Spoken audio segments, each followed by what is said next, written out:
तो क्या story writing में फुल मार्क्स स्कोर करने हैं?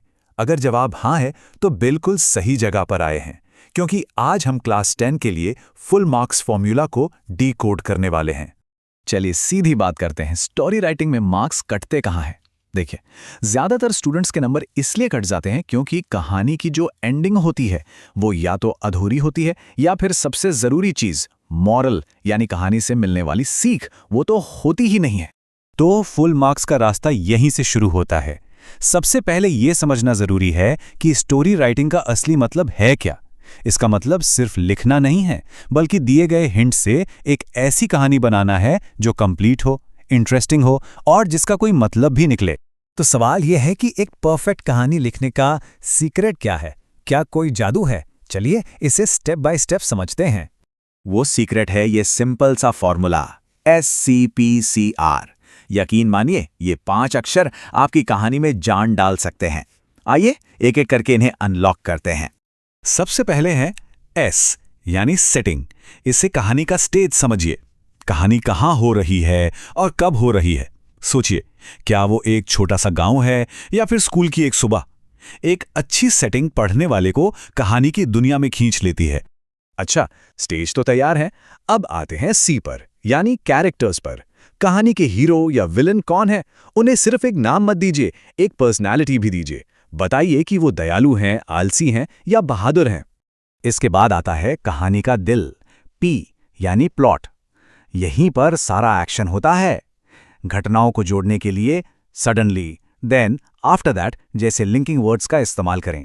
इससे कहानी अटकेगी नहीं, बल्कि पानी की तरह बहेगी। फॉर्मूला का दूसरा C है क्लाइमैक्स। ये कहानी का सबसे इंपॉर्टेंट हिस्सा है। वो हाई पॉइंट, वो मोमेंट जब सब कुछ बदल जाता है। ये वो टर्निंग पॉइंट है जो रीडर को सोचने पर मजबूर कर देता है। अरे यार, अब क्या होगा? और आखिर में आता है R यानी रेजोल्यूशन, जहां कहानी पूरी होती है। लेकिन रुकिए, काम अभी खत्म नहीं हुआ। यहीं पर वो गोल्डन लाइन लिखनी है, मॉरल ऑफ द स्टोरी। इसे भूलना नहीं है, क्योंकि फुल मार्क्स का टिकट यही है। तो इस SCPCR फॉर्मूला को पेपर पर उतारेंगे कैसे?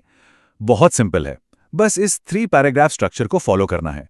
पहले पैराग्राफ में सेटिंग और कैरेक्टर्स बताएंगे, दूसरे में प्लॉट और तीसरे में क्लाइमैक्स, रेजोल्यूशन और हाँ, सबसे जरूरी मॉरल। बस हो गया। चलिए अब इस स्ट्रक्चर को एक एग्जाम्पल से समझते हैं।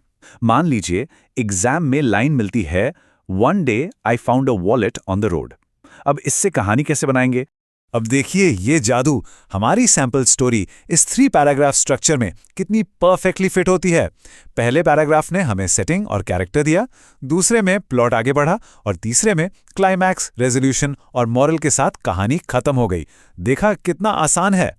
तो ये याद रखिए, इन कॉमन मिस्टेक से बचना है, वरना मार्क्स तो गए। मॉरल को कभी मत छोड़िए, कहानी को अधूरा मत रखिए और घटनाओं को लॉजिकली जोड़िए। एक अच्छी कहानी हमेशा एक कंप्लीट सर्कल की तरह होती है। अब कुछ टॉपर टिप्स, अगर फुल स्कोर चाहिए तो इन्हें जरूर फॉलो करें। पहला, कहानी सिंपल पास्ट टेंस में लिखें। दूसरा, अपनी कहानी में इमोशंस डालें, डर, खुशी, हैरानी। तीसरा, कहानी शॉर्ट एंड स्वीट रखें। और आखिरी टिप, मॉरल मॉरल मॉरल, इसे कभी मत भूलना। और हाँ, एक और जरूरी बात, वर्ड लिमिट का ध्यान रखें। कहानी 120 से 150 शब्दों के बीच ही होनी चाहिए। याद रखिए, क्वालिटी ओवर क्वांटिटी। और एग्जाम में ये सब कैसे याद रहेगा? बहुत आसान है, बस ये मेमोरी ट्रिक याद रखिए, SCPCR मतलब फुल मार्क्स। तो आखिर में बस एक ही बात कहूंगा, कहानी की सीख याद रखें और अपने नंबर पक्के करें। अगर मॉरल लिख दिया ना तो फुल मार्क्स मिलना तय है। All the best.